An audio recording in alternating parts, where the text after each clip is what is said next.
conversa, a gente vai falar sobre as implicações no uso de vieses cognitivos.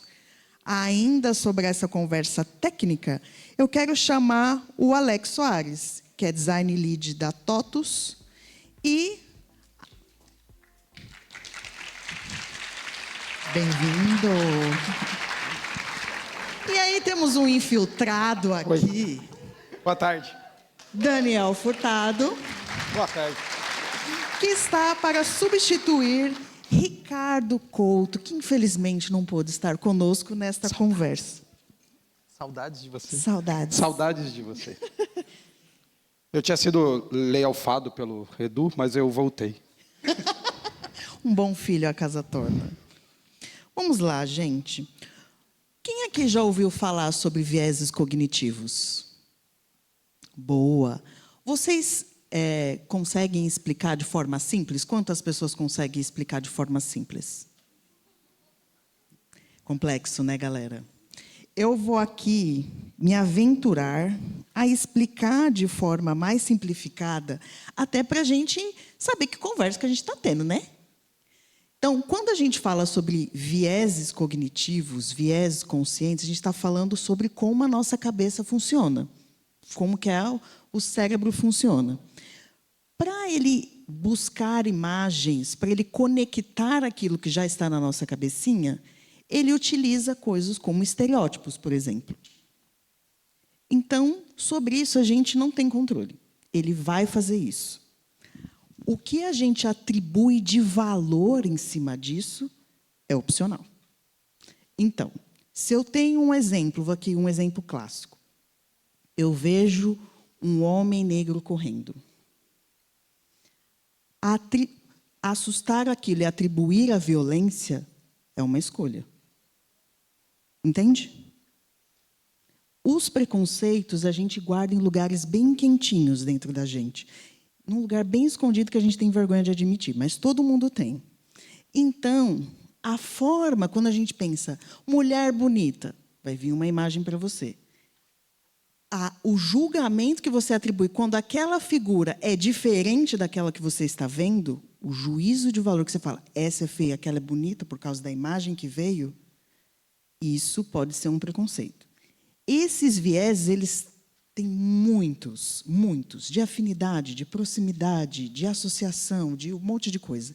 Mas todos eles falam sobre como é a forma que a gente pega uma informação ou outra e age a partir dela. A escolha da ação, a ação é opcional. Como essa imagem vem, não. Deu para entender? Fez sentido aí? Dá para explicar agora, se alguém te perguntar no ponto de ônibus, você consegue explicar? No Uber também? Não demorou. Isso posto, a gente vai falar como que isso impacta no design. E aí, o que você me diz, Alex? Em tudo. Em tudo. Bom, boa tarde para todo mundo. Boa tarde já, né? Quase. Almoçamos ainda. Bom dia, então, quase boa tarde. Bom, acho que a gente lida com o comportamento humano. A gente está discutindo sobre isso aqui em várias palestras e painéis. E é interessante você falar, né, que você trouxe a questão ali do preconceito, do racismo. E a gente vai construindo todas essas ideias desde a nossa primeira infância. Conforme a gente tem um aspecto cultural ao nosso redor, a gente vai construindo o nosso pensamento, a gente vai criando memórias, e aí é diferente de memória de computador, né? A gente vai construindo através de ligação de neurônios, com neurotransmissores, e isso vai sendo construído com o passar do tempo, até que chega num momento como esse, de você encontrar uma pessoa na rua, e aí você tem ali os gatilhos cognitivos, né, de estar conseguindo ser impactado e tomar aquela decisão, que no caso você falou, né, sair correndo. E aí, quando a gente olha para o design, a gente lida com uma diversidade muito grande de produtos e serviços e pessoas que interagem com eles. Então, é essencial que a gente coloque também essa parte de viés cognitivos nas nossas pesquisas, nos nossos processos de design, para a gente conseguir chegar mais próximo de melhores experiências para essas pessoas, né? Então, entender que existem diferenças, e aí esses viés cognitivos é importante dizer também. Por mais que a gente consiga mapear através de padrões de comportamento, tudo isso que eu falei antes, de relação à cultura, à construção, até a pessoa aprender sobre aquele determinado ponto, sobre aquele determinado assunto, é importante a gente levar em consideração também. Não adianta a gente achar que só utilizar os viés vai funcionar para todo mundo também, né? A gente precisa ter todo esse contexto para a gente entender qual que é o viés que faz sentido naquele contexto, né? E você, Daniel?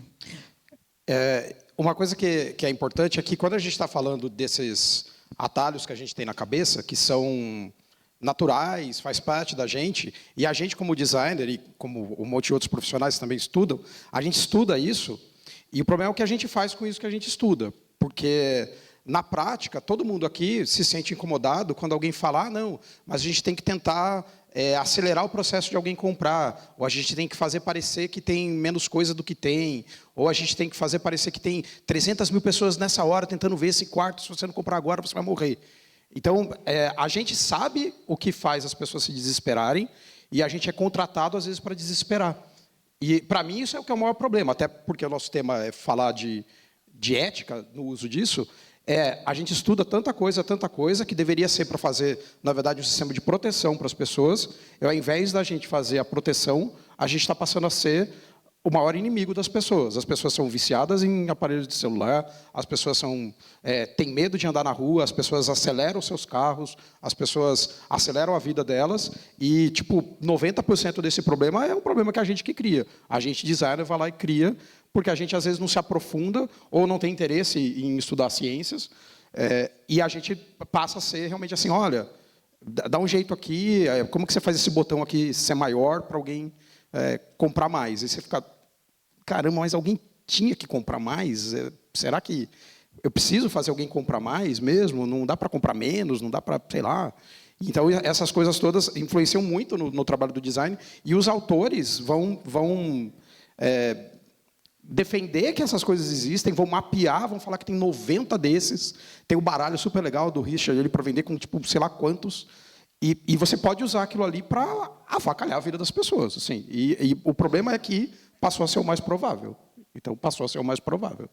E é um desespero. Assim. E sobre isso, né, vai ter empresas que vai colocar isso como estratégia. E aí vai da gente, como designer, também aceitar ou não. Conversei com o Rock no Dex no ano passado. A gente participou ali do Simiose, que está até rolando a gravação hoje.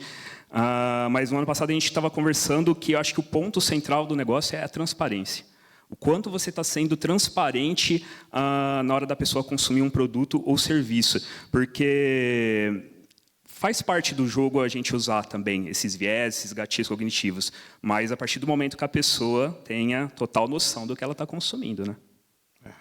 E entendendo que essas escolhas, elas moldam comportamentos sociais, entendendo essa responsabilidade, que recomendações vocês dariam, assim, questões práticas que vocês já viveram, que estou diante disso, que caminho que eu posso seguir? Porque a armadilha de seguir na manipulação a gente já conhece, todo mundo conhece? Uhum.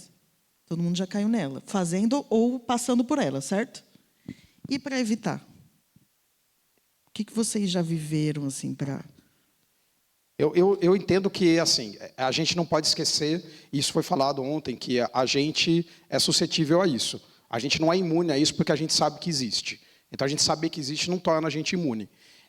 Mas a gente tem que ser consciente de como que a gente freia a nossa mente. Então, assim, é muito fácil você ser pilhado por prazos, por sprints, por um monte de coisa, e por tomar decisões que você tem que fazer instantaneamente, porque você também está sendo suscetível ao viés de eu não vou perder meu emprego, então eu vou fazer isso. Então, eu acho que assim, se a gente consegue frear um pouco a nossa cabeça, inclusive nas relações com os nossos preconceitos, que é falar, nossa, como que eu consigo parar e pensar um pouco a mais? Eu pratico várias técnicas para tentar enganar minha cabeça, para eu saber, não, peraí, opa, achei meu preconceito aqui, beleza, eu o tenho, ele está aqui, tá bom, eu sei, tá bom, vou continuar sendo, tá bom, mas eu sei que eu sou, e tudo bem. E aí eu vou para frente para tentar, de pouquinho em pouquinho, quebrar. Então, eu acho que a gente tentar parar um pouco, andar um passo para trás, isso ajuda a gente a saber esse nosso limite. Na prática, isso quer dizer que, às vezes, a gente tem que, por exemplo, fazer comparações entre coisas. E não só pegar a primeira coisa, a coisa que parece que é mais doce. Então, fala, tá, deixa eu comparar essas duas coisas e tentar entender um pouquinho mais o que você, por exemplo, acelerar o processo de alguém comprar impacta em aumentar a quantidade de devoluções. Então, você fala, nossa, mas se mais pessoas comprarem isso desse jeito, sem quererem comprar, será que eu não vou aumentar a quantidade de devolução e criar um custo mais para frente que é muito maior do que eu acabei de ter? E já é um jeito para você colocar essa responsabilidade ser distribuída.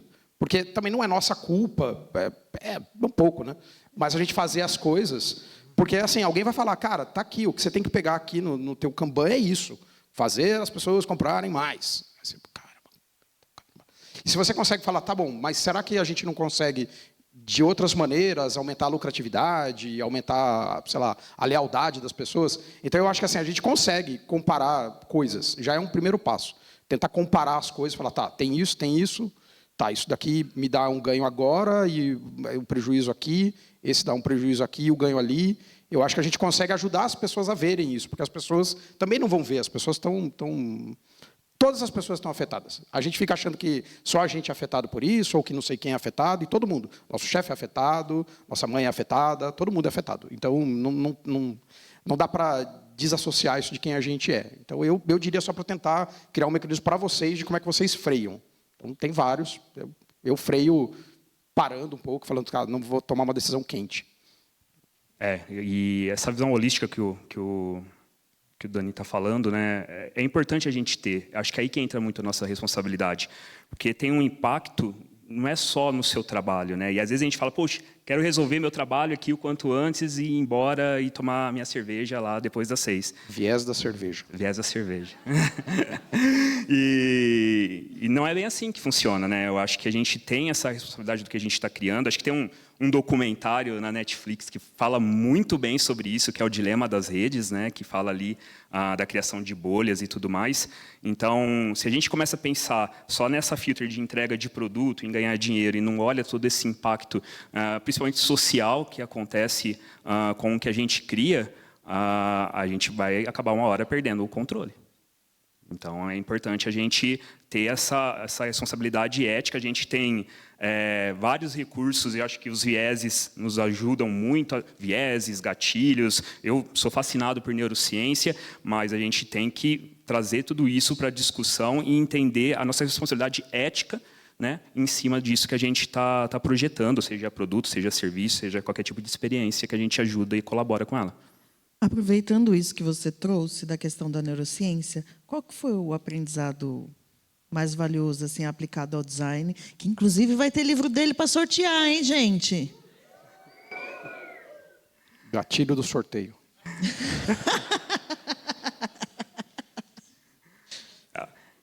Eu acho que assim, o que mais me fascinou nas neurociências é realmente fazer um resgate das coisas que a gente faz no design no dia a dia. Por quê? E isso eu falo muito para a pessoa júnior, assim. Às vezes a gente aprende muito processo. E a gente, às vezes, começa a executar esses processos e não sabe muito bem por que a gente está executando. Alguém falou que tinha que fazer desse jeito e a gente está fazendo. Então, acho que neurociências, entender de psicologia, dessa parte mais de científica relacionada ao comportamento humano, nos ajuda a entender por que a gente faz esse tipo de processo. E isso é tão legal, porque vai chegar momentos também que a gente não vai conseguir usar sempre o mesmo processo. A gente vai precisar, né, ir para outros caminhos. E se a gente entende essa parte comportamental, a gente vai saber escolher melhores ferramentas, melhores processos para trabalhar também. Então, acho que, para mim, fez muito sentido, não como um novo framework, uma nova coisa, mas sim, né, se basear em insights científicos para ajudar no dia a dia. Eu gosto muito desse tema. Assim, eu estudava e recomendo várias leituras. Assim, a gente já conversou, eu e o Alex, a gente gravou um vídeo quando ele lançou o livro dele. E, para mim, eu acho que a gente entender que a gente tem coisas que são a nossa natureza, porque é complicado. Às vezes a gente pensa, nossa, mas então está na minha natureza eu ser violento? De algum jeito, e como você falou, às vezes você fala, isso está na minha natureza. A escolha do que eu vou fazer é uma escolha que um cachorro também tem. Aí você fala, caramba, como que o cachorro aprendeu a lidar melhor com a violência do que eu? Pelo amor de Deus. E às vezes a gente tem que falar, tá, isso daqui é como a coisa essa ferramenta que eu tenho dentro da minha cabeça, ela é assim faz 30 mil anos, 30 mil anos atrás eu não precisava fazer uma dança no TikTok para conseguir um emprego, agora eu preciso. Mas talvez eu tivesse que fazer alguma coisa muito parecida, sabe, muito parecida. Mas talvez que não tivesse um impacto tão grande, assim, né? Milhões de pessoas vendo a minha dança. Mas só as pessoas da minha tribo viam minha dança. E eu consegui um emprego por causa da minha dança também, 30 mil anos atrás. Então, a gente entender que a gente é assim, eu acho que dá um certo alívio e um certo desespero. Eu estava falando com a Miris ontem isso. Que dá um alívio e um desespero simultâneo. Porque, cara, eu sei que isso é a minha natureza, eu vou ter que tomar cuidado. Mas a gente não é um computador, então a gente também não pode simplesmente se reprogramar, a gente também não pode simplesmente falar assim, eu vou descarregar minha memória e trocar por uma mais nova, que legal, mais moderna. Vai acontecer. Hoje não, nossos netos vão ver isso, mas hoje a gente não consegue simplesmente trocar, a gente consegue conviver de pouco em pouco, coisa que eu aprendo muito com a Aline da outra vez, sobre como que a gente melhora isso pelo nosso convívio. Então, assim, antes de alguém perguntar assim, nossa, será que eu, designer, deveria aprender a fazer código? Eu acho que talvez eu, designer, deveria ler mais livros sobre como a cabeça funciona. Então, para poder entender, nossa, verdade, né? A cabeça funciona assim. E entender que a cabeça funciona assim te ajuda na tua própria reunião. Isso não serve só para fazer alguém comprar mais coisas que ela vai devolver. Isso ajuda também a você lidar com problemas internos da tua própria carreira. Então, eu acho que recomendo, assim. Eu sou apaixonado por Steve Pinker, então, assim, eu sou louco pelo autor. Aí eu sempre leio. Inclusive, ter responsabilidade ética no seu trabalho também, né? Agora, chegou o momento que eu vou convidar vocês para participar dessa conversa, para a gente pensar junto sobre o impacto a longo prazo. Que medidas a gente pode pensar para reduzir essas consequências negativas, utilizando viéses cognitivos para essas decisões de design? Quem quer contribuir, por favor? A gente tem espaço aqui para umas 6 pessoas. Se vocês forem direto ao ponto, a gente consegue mais, hein? Então você responde todos, porque eu enrolo tanto para falar. É o viés do humor, o Daniel. O viés do humor. O viés do perco o amigo, mas não perco a piada. Vamos com o viés da objetividade. Vai. Eu vou tentar ser o mais objetivo possível. Olá a todos, meu nome é Guilherme. Oi, pessoal.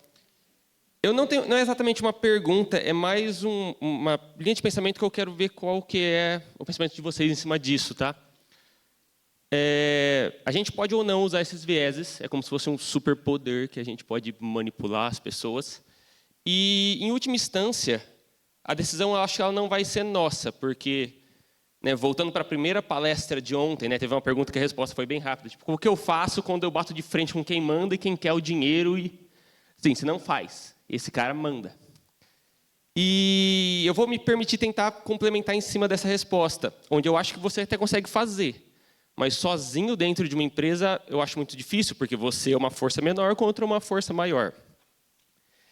E uma coisa que me chama um pouco de atenção é que, tirando a palestra passada, onde falaram sobre as guildas e acessibilidade, a gente está sempre falando de o que eu, como indivíduo, posso talvez até pensar nesse conjunto de indivíduos, mas o que eu, em última instância, como indivíduo, vou fazer frente a isso, e não o que a gente, enquanto coletivo, vai fazer frente a isso. Porque, enquanto coletivo, você consegue ter uma força maior, né?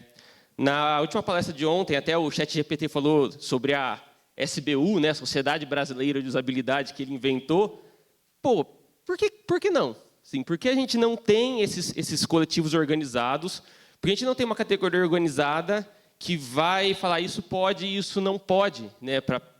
Porque os grandes movimentos, assim, eles foram sempre movimentos coletivos, movimentos de massa. Para dar um exemplo, né, eu sou professor também, e a gente não tem EAD de direito, porque a OAB julga que não seria um ensino de qualidade, cabe a discussão se seria ou não, mas ela julga que não seria, e a gente não tem isso. Então, se a gente, enquanto, né, quem estuda UX, quem faz isso, julgar, não devemos seguir por esse caminho, e conseguir sistematizar isso de alguma maneira, e fazer uma, entre muitas aspas, lei que não pode usar certas coisas, talvez seja um jeito de brigar com esse poder maior. E o último ponto, né, antes de, mas isso vai me tirar a liberdade de fazer determinadas coisas. Tá, mas liberdade de quê? Liberdade de fazer as pessoas comprarem compulsivamente? É essa a liberdade que a gente quer? Então, eu queria saber a opinião de vocês sobre essa ação mais coletiva frente a esses movimentos, né? Será que a gente não está perdendo a oportunidade? Porque, pô, a gente é pago para pensar coisas que dêem certo, porque a gente não pensa uma sociedade de designers que dá certo e legisla sobre isso. Eu acho que tudo isso é cultura, né? E a cultura, ela depende de diálogos. E aí eu concordo 100% com você. Eu não sei como é que seria regularizar tudo isso, mas eu acho que a gente tem que conversar. E aí não adianta a gente conversar só entre designers. A gente tem que conversar com todo mundo. Então, a gente está falando de impacto, de vieses cognitivos. Será que o seu chefe sabe? Será que o desenvolvedor sabe? Será a desenvolvedora sabe? O PO, o PM? Se a gente não conversar, se a gente não dialogar, é a mesma coisa quando a gente fala, eu não consigo fazer pesquisa dentro da organização. Mas a gente está conversando sobre isso, a gente está falando sobre valores, a gente está falando do impacto disso. Eu acho que é maravilhoso a gente estar falando sobre isso aqui num evento como esse, né? Como a gente sabe, é um dos maiores eventos aí presencial, de encontro presencial de pessoas de designers. E eu acho que a gente tem que ir além, de conversar. Pô, a gente tem que ir falar em evento de PM, tem que ir falar em evento de PO, porque se a gente tem um conhecimento tão rico como esse e a gente não expõe para essas pessoas, não tem como também a gente conseguir avançar. Eu acho que é por aí. A gente precisa dialogar mais. E eu também entendo que tem momentos que as coisas precisam ser legisladas. Eu concordo com isso. Quando eu era criança, eu pedia muitos brinquedos para minha mãe, porque eu assistia muito desenho que era feito para me vender brinquedo. Então eu ficava o dia inteiro querendo algum brinquedo, um G.I. Joe, eu queria um bonequinho do He-Man, alguma coisa, porque aquilo era feito para isso. Era feito para eu, criança, querer comprar aquilo. Teve algum momento que alguém falou, cara, isso passou do limite. As crianças, elas ficam o dia inteiro vendo brinquedo na gôndola, na cara dela, e alguém vai ter que falar, cara, não pode mais ter. O custo disso é que acabou a TV Globinho, pode ser o custo que seja isso. Mas em algum momento alguém falou, cara, isso aqui está sendo injusto. Essa pessoa não está preparada para isso e você está abusando de gatilhos da cabeça dela.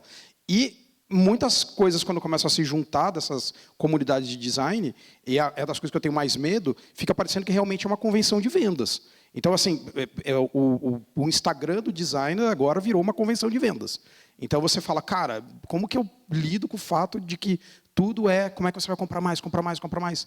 E existe legislação na publicidade, por exemplo, para tentar evitar essas coisas. E eu concordo muito que deveria ter alguém falar assim, cara, você não pode mentir que esse é o último produto. Você não pode mentir que seu produto digital é finito.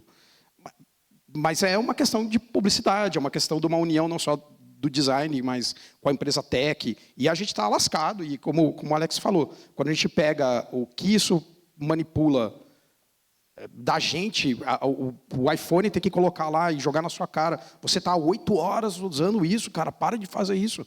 É um negócio que já é um contramovimento, porque é uma big tech que ela quer enfiar um óculos na sua cara e roubar todo o dinheiro que você tem. Quer fazer isso. Então fica aí o próprio convite para que comece a se organizar para isso. Os coletivos, eles funcionam, eles nascem a partir de iniciativas individuais. Então, olha aqui este momento em que estão todos reunidos para pensar nessas mudanças coletivas. A gente está num evento com esse convite para responsabilidade ética. O que a gente vai fazer com isso concretamente? Também voltar para casa com um monte de palavra gostosa para guardar na gaveta, não valeu o ingresso, né, galera? Então, o que a gente pode fazer a partir disso? Obrigado pela pergunta. Olá, sou a Vavá. Eu tenho, obviamente, um viés, né, mas é algo que eu tenho resgatado, inclusive vou querer a opinião de vocês sobre esse tipo de movimento, que é a gente está muito num processo de ver o design como algo que a gente pega, faz um curso, aplica e tem um produto. E o design ele é uma ciência social aplicada. Então, eu acho muito importante o resgate do design enquanto ciência social e a gente ir para alguns conceitos, como, por exemplo, lembrar quando o Tony Fry fala que todo design ou ele serve ou ele subverte o status quo. Não querendo dizer que, nossa, a gente vai ser capaz de mudar o mundo. Não, não é esse tipo de poder também. Mas ter essa lembrança de que o design ele é, sim, advindo de uma ciência e essa ciência é social. Então, o que eu vejo como medidas que a gente poderia tomar, E inclusive, tem ali um painel, né, sobre dicas para quem vai fazer transição de carreira. Para mim, uma das principais características que você tem que ter enquanto designer é consciência de classe. Se você está propondo o uso, por exemplo, de um produto em massa... Olha, gente, valeu.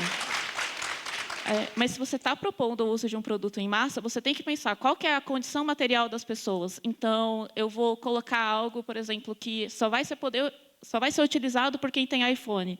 70% da população brasileira usa Android.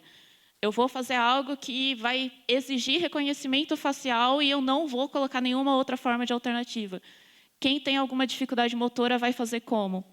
Então, eu acho que é essa materialidade que a gente precisa resgatar e essa noção que a gente tem que ter de que a gente vem dessa ciência, a gente pode também buscar conhecimento nas ciências sociais. Então, vai estudar antropologia, vai estudar sociologia, vai entender quais são as bases da sociedade, o que está estruturando a nossa sociedade.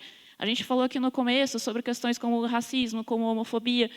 O quanto isso está ali na base da nossa sociedade. O capacitismo também, a gente acabou de ter a palestra aqui da Ana. O quanto que isso está influenciando nas nossas decisões de design e o quanto que isso está fazendo normal ser aplicado um processo atrás de processo, atrás de processo, que a gente não sabe nem de onde vem. Pô, acho que você matou, assim, acho que é isso, é por aí. E o nosso cérebro ele vai sendo desenvolvido através da aprendizagem, né? Igual tu tinha falado no início. Então, é desde lá da primeira infância. E aí, esses pensamentos que a gente vai construindo é através de modelos mentais. Então, entendimento de quem a gente é e o mundo ao nosso redor. Se a gente tem um mundo ao nosso redor que nos dá aprendizagens que vão contra tudo isso que você trouxe aí em relação em aspectos sociais, aí a gente vai, consequentemente, para um caminho que não é legal. Então, acho que também o designer precisa se preocupar com esse ponto. Eu concordo 100% e precisa estar, acho que, enraizado mesmo, como um dos pilares. Então, para mim, faz total sentido. E é isso que vai fazer a gente escalar esse sentimento de falar, poxa, a gente está mudando o status quo, mas de uma maneira positiva, tá? E eu também entendo que a gente, o jeito que a nossa profissão está agora, que é um jeito que a gente conseguiu, isso é muito bom, através dos cursos curtos, trazer pessoas que são de outras disciplinas para trabalhar com design.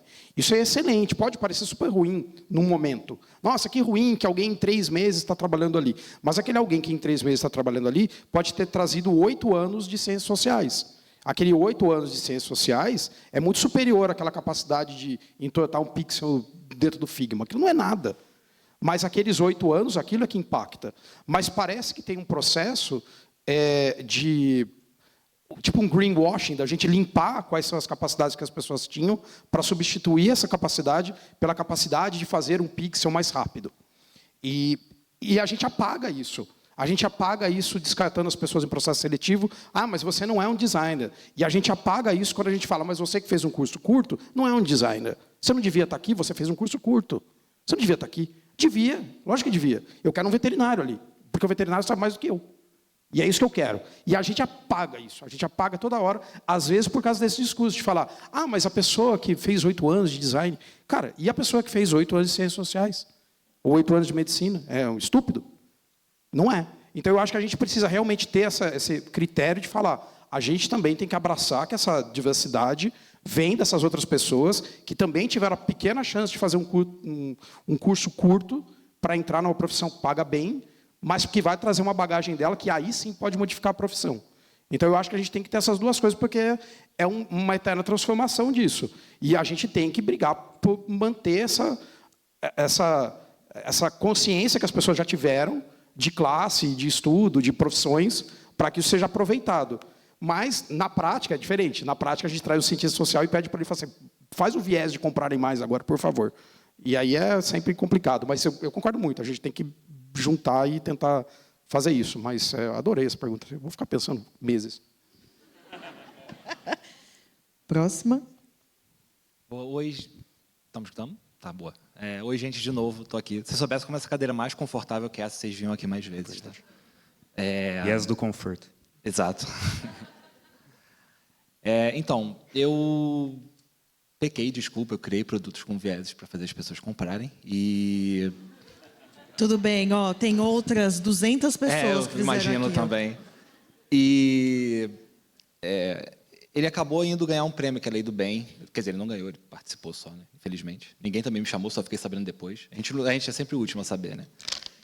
E isso tende a me fazer acreditar que eu fiz uma coisa boa, até pelo nome bonitinho, Lei do Bem. Na verdade, é uma lei de incentivo fiscal de inovação. Então, a empresa vai ganhar, vai deixar de perder dinheiro. Mas, ao mesmo tempo que era um produto... Eu tentei fazer um caminho, eu sabia o que eu estava fazendo, óbvio. Eu tentei entrar num caminho onde, ao mesmo tempo que eu conseguia... Eu usei muito o medo da pessoa perder a promoção, porque apareciam as promoções que tinham ido embora. E, ao mesmo tempo, eu tentava dar um poder de escolha para que ela visse o que ela ia conseguir ter depois, e ela poderia fazer a escolha de ou esperar para alguma coisa melhor, ou simplesmente não comprar. Mas, assim, eu tentei andar nos dois caminhos. A gente falou muito sobre ética ontem, então eu tentei fazer a minha cabeça, me convencer de que eu não estava fazendo uma coisa tão ruim assim. E a pergunta, vocês acham que esse é um caminho, tanto até porque acabou tendo a lei do incentivo fiscal, vocês acham que é um caminho a gente tentar andar nesse meio termo, ou não, a gente tinha que ir para a fronteira com tocha e acabar com tudo?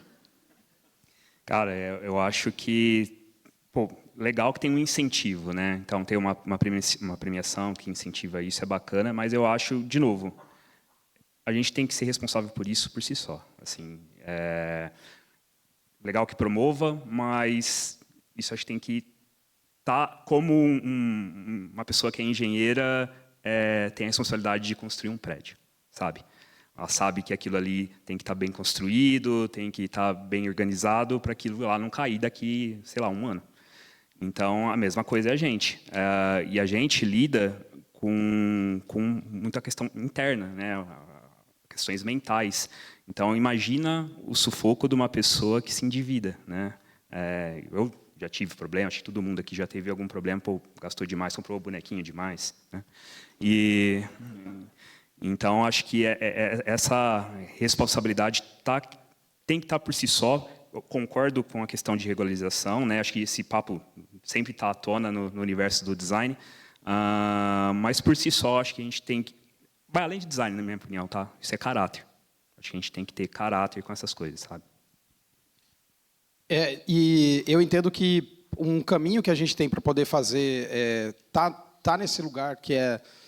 Nossa, eu posso fazer uma escolha de fazer uma coisa que é melhor, e às vezes isso não acontece dentro do nosso trabalho, e eu sei que isso é frustrante, porque você fala, nossa, é frustrante, mas a gente tem a capacidade também de ser pessoas que trabalham com voluntariado, assim como você faz. Então você fala, cara, se eu consigo pelo menos usar no meu voluntariado, que seja 2 horas por semana, que seja 4 horas por semana, pegar alguma causa que você acredita mais, uma causa que... Eu não estou dizendo que você vai fazer de dia produtos para fazer as pessoas comprarem mais e de noite você se transforma no mega sustentável, o capitão ESG e fala, vamos agora...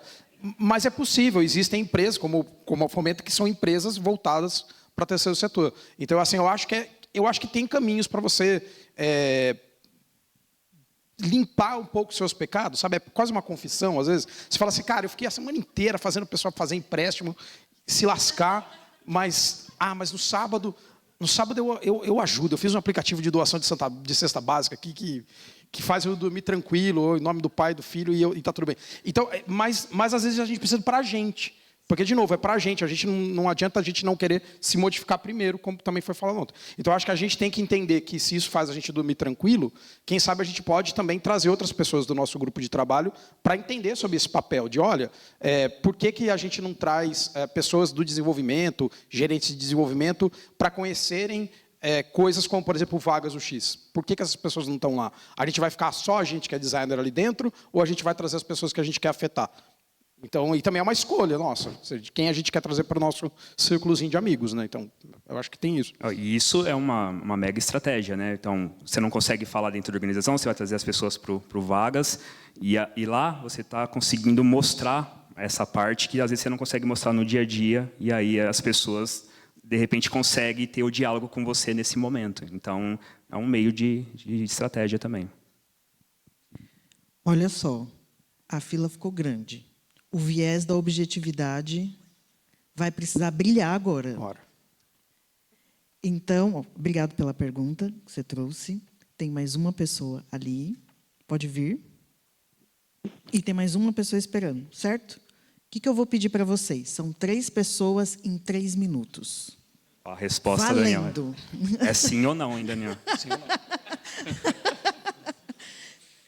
O que eu vou pedir para vocês? Fazerem a pergunta ou a consideração objetiva. E aí, no final, eles comentam para a gente encerrar, porque tem sorteio e tem horário do almoço aí. E a gente tem que seguir com esse trem. Beleza? Beleza. Bora. Prazer, gente. Me chamo Bruno. Pode me chamar de Bruninho. Faço conteúdo sobre Figma. Só preciso contextualizar minha pergunta para fazer sentido bem rápido na velocidade 2 aí do WhatsApp. Eu, quando comecei no digital, comecei home office bem antes da pandemia, quando ainda não era comum esse lance, mercado digital, lançamento digital, e tinham muitos termos técnicos que eu não entendia. E quando eu perguntava, era sempre aquela resposta tipo debochada, ou quando falava, tem que colocar na promessa da página, o que é isso? E sempre trazia aquele medo de estar fazendo pergunta por conta da resposta, né? Porque para quem está dentro de uma bolha, era muito óbvio. Com o tempo, né, fui aprendendo, demorou, mas entendi. Hoje eu crio já conteúdo sobre Figma, tenho o meu curso, mas eu sempre tive muito medo no começo de não ter uma linguagem muito clara, né, por ter um público desde gente nova, gente que não entendia muito do assunto, aluno de, às vezes, 50, 60 anos de idade. Então, eu tinha sempre muito medo dessa clareza. E ainda é algo assim que eu sempre tento pegar bastante, assim, caramba, será que eu estou tendo uma linguagem clara para as pessoas? A minha dúvida é essa, assim, até onde que vai o nosso ponto nessa parte de ser mais claro, de trazer clareza para o que você está fazendo, de até mesmo indo para o sentido digital. Vou fazer um evento ao vivo, mas que vai levar para um curso. Será que a gente não precisa também ser claro? Gente, vai ter um evento ali, vou ensinar algo, mas no final vai ter uma venda. Até onde que vai nosso papel nesse sentido, de ser claro, né, com as pessoas? Pausou. Próxima pergunta.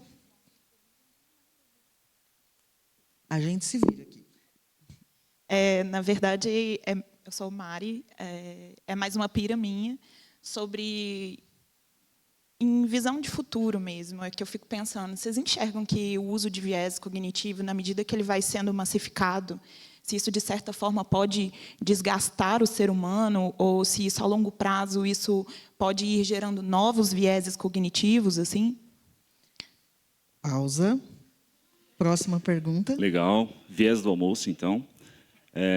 Assim, de forma bem direta, como que a gente transfere esse poder que se quer dos designers hoje, né, e das pessoas que trabalham com essa potencialidade de aplicar o viés cognitivo para a gente inverter esse poder e dar a mão da sociedade, das pessoas, das minorias, né? Como que a gente faz isso? Qual o nosso papel, né, e como que a gente ajuda os nossos pares a conduzirem dessa mesma forma? Beleza. Conseguiram memorizar as 3 perguntas? Eu Sim. posso retomar. Não, Posso... tranquilo. Eu vou fazer assim, eu vou falar da primeira pergunta, e aí depois você, qualquer coisa, puxa as outras 2. Eu acho que, nesse sentido dos viés estarem catalogados, da gente ter nome para as coisas, às vezes tem um nome muito louco, os Hoffers, sei lá, mas existe lá a nomenclatura para as coisas que a gente tem vários desses mapeados, e talvez, em algum momento, realmente a gente tenha que ter isso, igual quando você vai comprar uma Coca-Cola e está escrito, cuidado, isso contém muito açúcar, cuidado, isso aqui tem gordura trans, talvez tenha que falar, cuidado, isso é uma escassez falsa, cuidado, talvez tenha que ter essas coisas, pelo menos alguns, para ficar bem claro para as pessoas, olha, cuidado, você está lidando com... De novo, não quer dizer que a gente não é afetado, a gente pode estudar isso o dia inteiro e a gente vai comprar coisa na promoção. Pô, o meu bonequinho está 50% do preço, é lógico que eu vou comprar. Cara, eu sei que eu estou sendo enganado, mas tudo bem, beleza. Mas talvez a gente tenha que ter realmente um catálogo maior dessas coisas, colocar esse catálogo num lugar de fácil acesso pelas outras pessoas das empresas e principalmente pela população. Um PM saber sobre viés, eu tenho certeza que ele sabe mais do que a gente. Então, quem não sabe é a pessoa que entrou no Duolingo e está botando o cartão de crédito lá, falando, nossa, que bonitinha essa corujinha.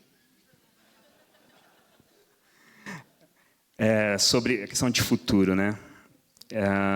Quem aqui assistiu o Wall-E da Pixar? Acho que um monte de gente assistiu, né?